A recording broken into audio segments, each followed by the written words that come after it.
ప్రార్థనల్లోనికి ఉత్తమమైన ప్రార్థన, ఉన్నతమైన ప్రార్థన.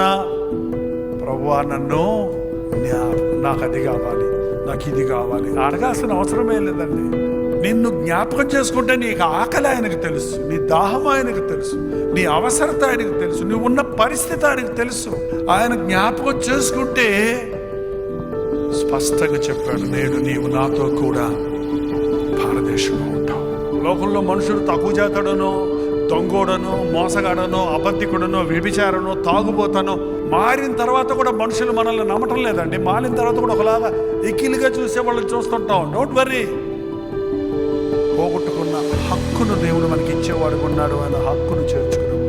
ఆయన మాట అన్నాడంటే, నేడు నీవు నాతో కూడా భారతదేశంలో ఉందువు అన్నాడంటే అది అక్షరాల నెరవేర్చే మాట ఇచ్చి నెరవేర్చే ప్రభు అన్ని ప్రార్థనల్లోనికి ఉత్తమమైన